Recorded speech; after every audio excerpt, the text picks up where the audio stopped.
Good day, I'm Norman Wildberger. Today we're going to introduce the notion of complexity of a natural number and talk a little bit about associated higher arithmetical operations, which are sometimes called hyperoperations, going beyond addition, multiplication, and exponentiation. So we've talked a little bit about these things. I want to have a little bit more of a closer look at a few of them. Okay, what's the basic idea of complexity? Well, it's a kind of measure of how efficiently you can write down that number using a given arithmetical framework. So it's a notion that really depends on a prior arithmetical framework. So you change the arithmetical framework, you add some more operations, then the complexity of numbers changes. But it turns out that the general facts are often relatively unchanged. The kind of large patterns that we'll see hold independent of the particular arithmetical framework, largely. Okay, so how does it work in practice? Well, we have a natural number n, and we want to consider how much work is required to write an arithmetical expression down that evaluates to that natural number. And we count each of these operations, addition, multiplication, and exponentiation, as one symbol. We also have the digits, of course, 0 to 9, and we allow ourselves a left and a right bracket, and otherwise nothing else. So we're insisting that our numbers are written down in some kind of arithmetical expression using just this short list of possible symbols. And then we inquire, given some number, what's the minimal number of symbols that are required to write down that number. And that will be the complexity of that number within this particular framework.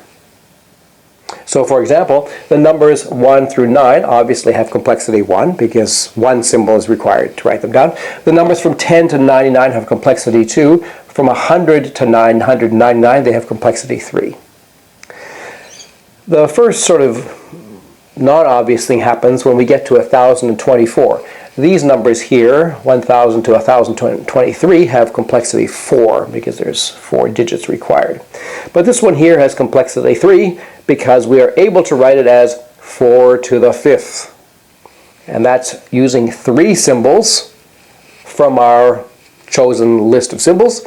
And so 1024 has complexity 3, just a little bit less than what you would expect. So there's certainly a kind of uniformity that appears here for these smallish numbers, but that uniformity drops off very quickly as we start getting to bigger numbers. And this becomes very, very complicated and almost fractal-like, very almost unpredictable and probabilistic. It's like a random walk in some ways. And so we want to say some things about the large-scale behavior of this complexity. But along the way, we want to allow ourselves the freedom of considering some more powerful operations, which we might call hyperoperations, that allow us more efficiency in writing those big numbers that we are interested in. So which kind of operations should we include in our arithmetic? Well, actually, we have quite a lot of choice here. For example, we could use the factorial notation, the exclamation mark, which allows us to write 5 factorial as 1 times 2 times 3 times 4 times 5. That's an efficient way of writing bigger numbers with just a simple symbol. We're not going to do that. We would rather stick here in this approach to a sequence of operations that we've talked about a few times. So going back to Math Foundation 17, I introduced these higher multiplications, m star kn, where k runs from 1 to 3 and so on. And these are defined inductively in a interesting but somewhat sophisticated fashion. And we're going to give slightly new names to a few of these. So the first one is just ordinary multiplication, and the second one is exponentiation, which we often write down like this. But from now on in this lecture, we'll tend to be writing it down like this because we want to write it down in a linear fashion so that a computer can read it easily. Now the next operator, the m star 3, we're going to give another name to it. We're going to say that's m to the triangle n. And then m star 4 of n, we're going to give that another name. We call that m to the square n. So we're going to introduce these sort of new operators, which we might call triangulation and squarification. Now, this is my particular choice of terminology. A lot of people have thought about these things. We'll talk a little bit about the history. A lot of people have thought about these things, and there's quite a variety of notation here. This is one that I've thought about, and it's kind of pleasant for me. I think it's sort of useful. Okay, so although there will be some variability here in this theory, depending on which choice of operations we include, nevertheless, to a certain extent, there's a kind of uniformity of insights that can be gained without too much work that's largely independent of the choice of operations. So our starting point here is that there's a natural hierarchy of operations.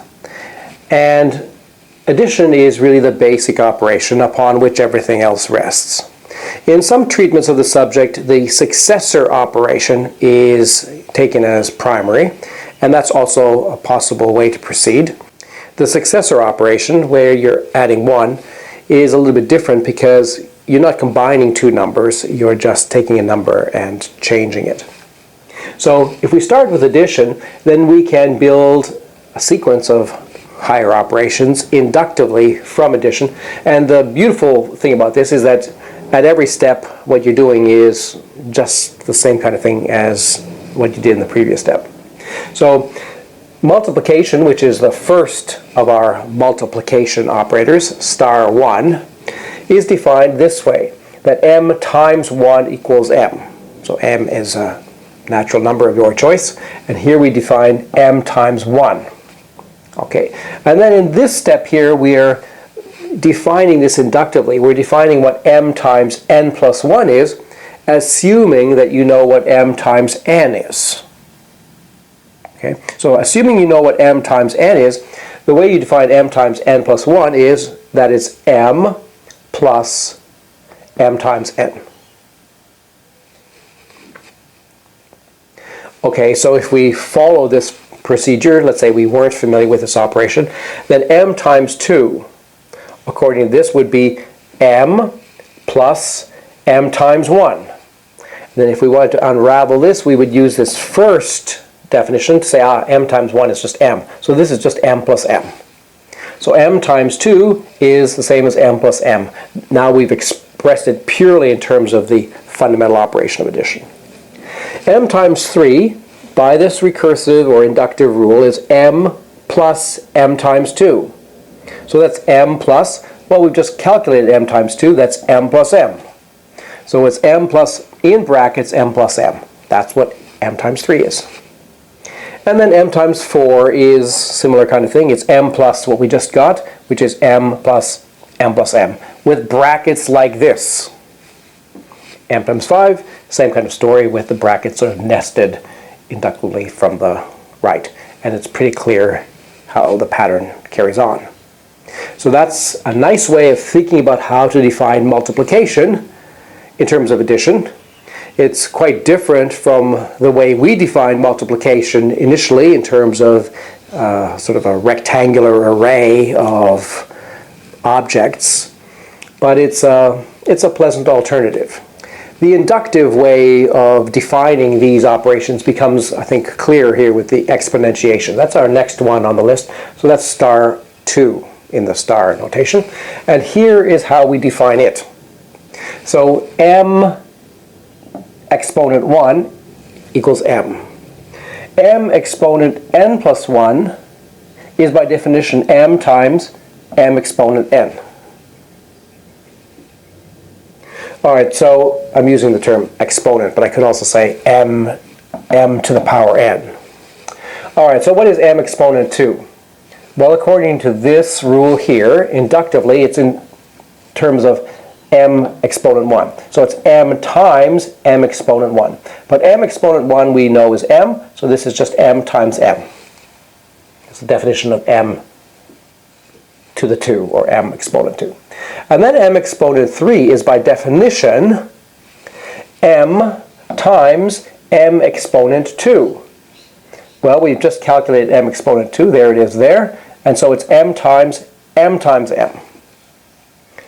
m exponent 4 will be m times m exponent 3. And we've just calculated that. That's that thing there, so that just pops in there. So it's m times what we've just calculated.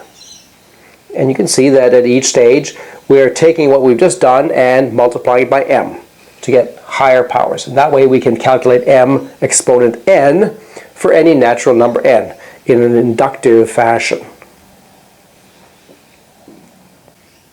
And we also have this alternate notation where we write m exponent n also as this sort of tower. But for complexity discussions, we prefer this notation here because it's very clear. We have the two objects and the operation.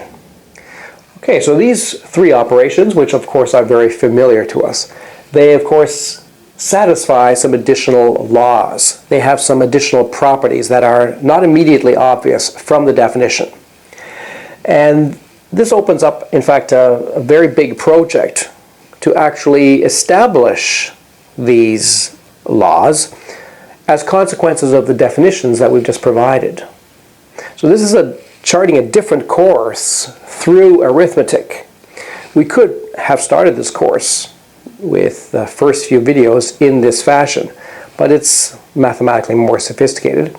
It's more computer-oriented, I would say, than our naive approach. But it requires some more sophistication because we're not allowed to resort to physical arguments. We have to actually manipulate the inductive definitions to prove everything. So the laws I'm talking about are the commutative laws that we all know, the associative laws for both addition and multiplication. Also, of course, these commutative laws only hold for addition and multiplication, not for exponentiation. And then we have the distributive laws between addition and multiplication. M times n plus p is m times n plus m times p. And we agree that multiplication is going to take precedence over addition. So we're allowed to rewrite this without the brackets as just m times n plus m times p. So the convention is this means multiply these two first, multiply these two then, and then add those two afterwards. And on the other side, m plus n times p is m times p plus n times p. Okay, very good. Now what about with exponentiation? Well, there are some rules there as well that are reasonably familiar. One is that m exponent n plus p is m exponent n times m exponent p. Right? You'll recognize an index law. And if we agree that exponentiation has a higher precedence than multiplication, just the way multiplication has a higher precedence than addition, then we can dispense with these brackets and just write m exponent n times m exponent p. All right, so when we see an expression like this, we have to do the exponentiations first. And then after we've done them, then we go to the multiplications. And after we've done all of them, then we go to the additions.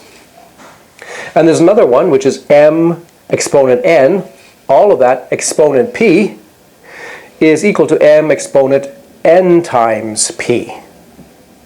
And that's another important index law. Okay, so now we come to a very interesting exercise, which could easily be several videos, okay, because it's quite involved, which is to go through these laws and actually prove them. So from the inductive kind of definitions that we've already given, none of these laws are immediate because they treat m and n quite separately, quite differently. So there's some rather sophisticated inductive work, and if you are interested in the foundations of arithmetic, especially from a computer science point of view, then this is the kind of project that very well might interest you. In fact, maybe some of you have already thought about this kind of thing. All right, so this is very interesting and important exercise in the foundations of arithmetic when we proceed in this inductive kind of way towards the definitions. So people have been thinking about how to write down big numbers since Archimedes. In fact, Archimedes wrote a beautiful little paper called The Sand Reckoner, in which he really proposed the first really complicated system of exponentiations and towers to try to estimate the number of grains of sand that could fill the universe.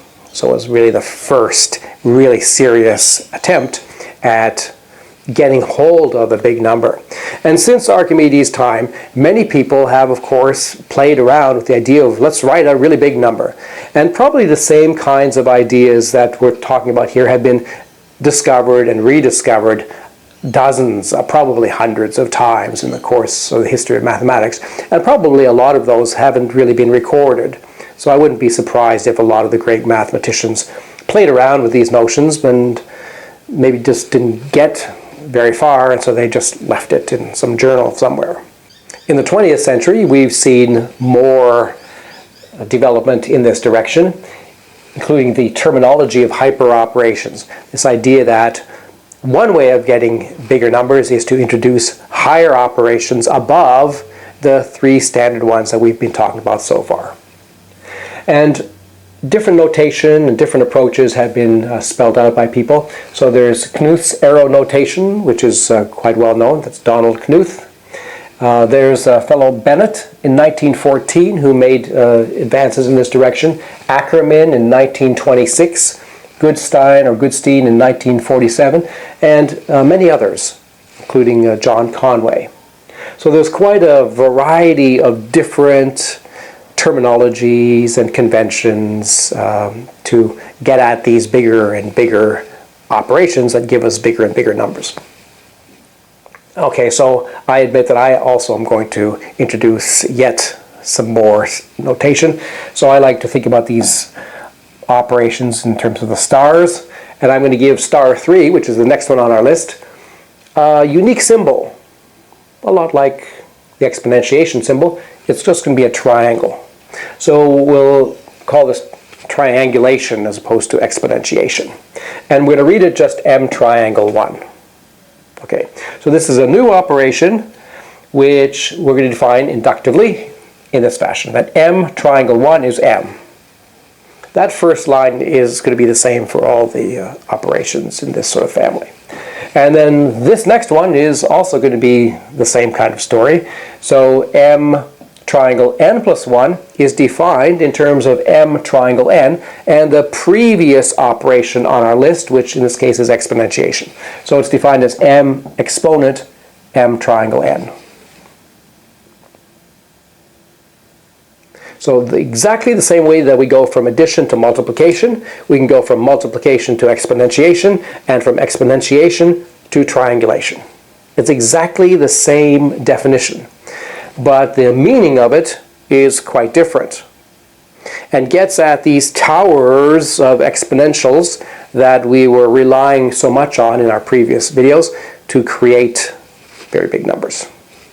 All right, so let's have a look at how this thing looks like in some detail here. So let's have a look at m triangle 2.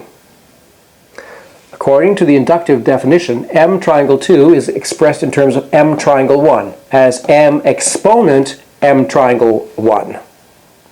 And m triangle 1, of course, is given by the first line. That's always m.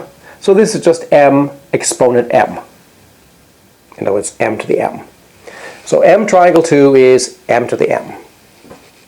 And then m triangle 3 is m exponent m triangle 2. Well, m triangle 2 is just m exponent m, as we've just said. So we have altogether m exponent m. So it's m to the m to the m. In our more standard way of writing things, that would be m with the m above it and the m above that. Tower of 3 little m's, one on top of each other. Okay, the pattern is becoming clear. M triangle 4, well, that's m exponent m triangle 3. We've just worked out what m triangle 3 is. It's a tower of 3 m's on top of each other, and so we're taking m exponent that, so that's then a tower of 4 m's. M to the m to the m to the m, we would say. And the pattern is now pretty clear. In general, m triangle n, or m to the triangle n, if we want to be a little bit more elaborate, And another way we might say that is the triangulation of m to the power n. That's analogous to the exponentiation of m to the power n, perhaps. Okay, and what does that actually look like? Well, in our usual notation, it's a tower of m's, m to the m to the m, all the way up to the m. So each element in this tower is an m, and there are altogether n of them, where n is the second object here. So that's what m to the triangle n is, or m triangle n. It's this thing here. So this is then a rather compact new operation that, of course, lets us write bigger numbers much more efficiently than we can do with just exponentiation and multiplication and addition. So it's an important additional tool if we want to get at bigger numbers. So I think it's well worth people thinking about this one. So that's why I want to give it a rather easy to write down symbol that looks and behaves a lot like the exponentiation symbol. So it's part of the same family. But if we want to express it as a member of this family star, well, it's star 3. So I want to go one more in our ladder of operations, of hyperoperations, to star sub 4, which we're going to give the symbol square to. Okay, square because there's 4 sides to the square, and that corresponds to that index there. The star 3 was a triangle which had 3 sides. Okay. And we're going to call this operation squarification, if you'll allow that. And we're going to write it like this. So here's the inductive definition, that m square 1 is m. We're used to that. That's the way all of these things start. And then the next one is, again, the same pattern, exactly the same pattern, where we define m square n plus 1 in terms of m square n and the previous operation, which was triangle. So m square n plus 1 is m triangle m square n. Okay, so let's look at it in some detail. M square 2, that's m triangle m square 1. M square 1 is m, so that's m triangle m. What's that? Well, that's a tower of m's. How many in the tower? M of them. So here is m square 2. It's m to the m to the m, all the way up to the m to the m. So the tower size is the same as the actual object which is in the tower. And that's m squared 2.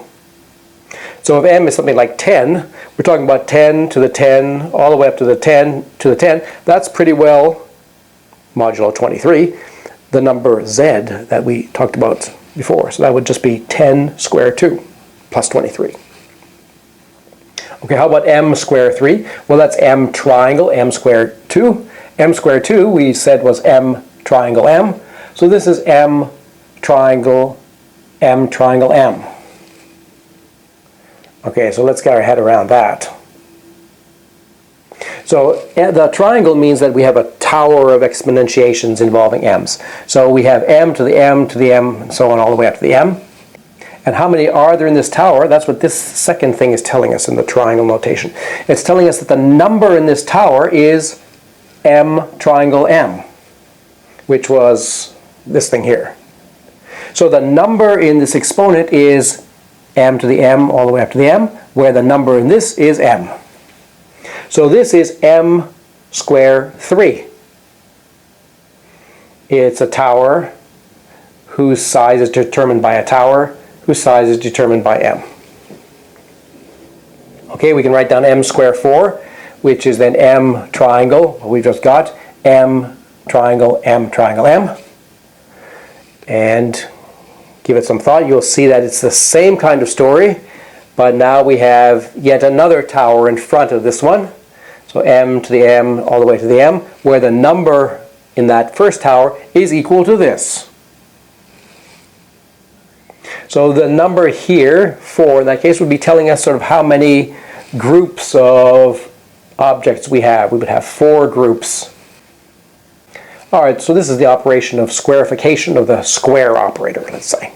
Okay, so possible terminologies might be m to the square n, or we've already said m square n, which I guess is probably the simplest and best, or the squarification of m to the power n, although that's perhaps too much of a mouthful.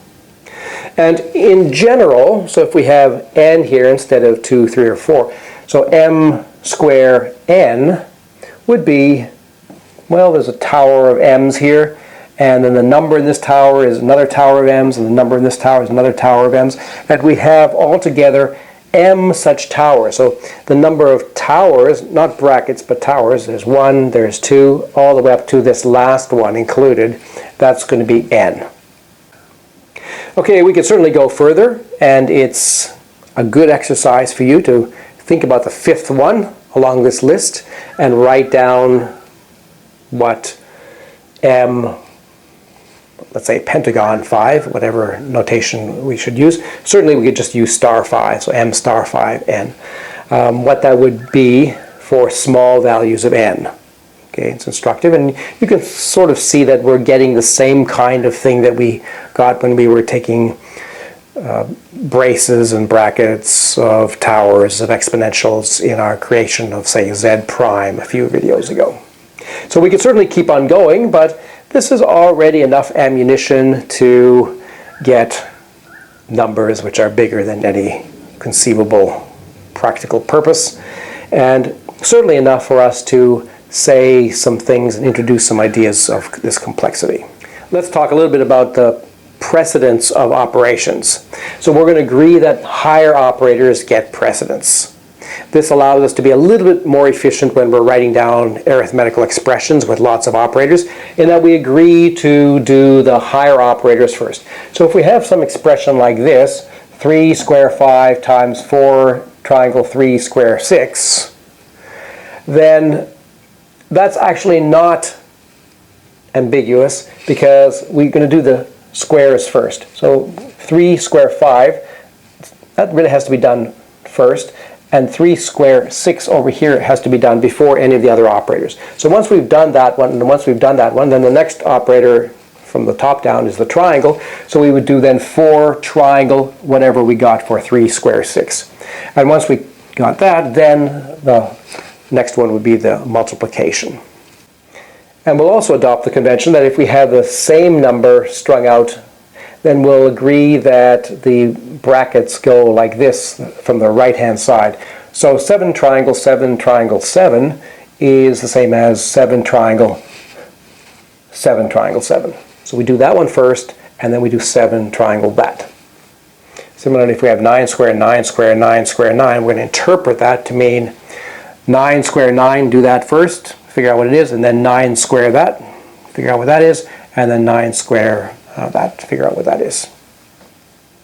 And this agrees with this convention here, that 6 exponential 6, which we usually like to write 6 to the 6 to the 6, that it actually means first you do this exponentiation. So you calculate this 6 to the 6, and then you take 6 to that power.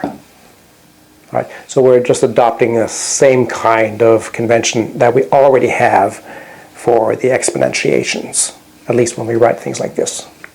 Okay, so now we're set for the definition of complexity. So given a choice of symbols for digits, operations, and brackets, we can write possibly many arithmetical expressions that evaluate to a given number n. So for example, 2,187 can be written as 3 to the 7 usually, but we'll write it like this, 3 exponent 7. But it also can be written as 37 times 59 plus 4. And of course there are many other ways that it can be written. Now if we count the number of symbols required here, there's 1, 2, 3, 4, 5, 6, 7 symbols there. We're counting each symbol once, whether it's a digit or a bracket or an operator. While over here we have 1, 2, 3. So the complexity of n is the minimal number of symbols required to express n using the given choice. So we find the minimal expression and count how many symbols there are in that minimal expression, and that's the complexity of n. So for example, if we use this, perhaps sort of standard high school arithmetical framework, We have the digits 0 up to 9. We have addition, multiplication, exponentiation, a left bracket and a right bracket. Then using this framework, if we want to write 2,187, we can write it as 3 exponent 7. And so its complexity is 3. And if we want to express the dependence of the complexity on this set of symbols, that's really what we have, right? It's a set. It's not necessarily ordered. It's not allowing repetitions. And so there's no commas here. So we could write the name of that set down here, reminding ourselves that this is a complexity that really depends on this symbol set as the underlying framework for the arithmetic we're considering. And it very well might be the case that if we choose a different symbol set, then the complexity will change. Well, that's certainly going to be the case, right? If we, for example, remove the exponentiation as a possible symbol, then we're no longer allowed to use this expression, and then the complexity would go to 4. Okay, so that's the basic definition. And now in our next video we want to have a look at some of the consequences of this definition. And how does this notion of complexity, or actually these notions of complexity, because there's more than one, how do they manifest themselves when we look at sequence of numbers getting bigger and bigger? What can we extract from this concept? Something that tells us something about arithmetic with natural numbers.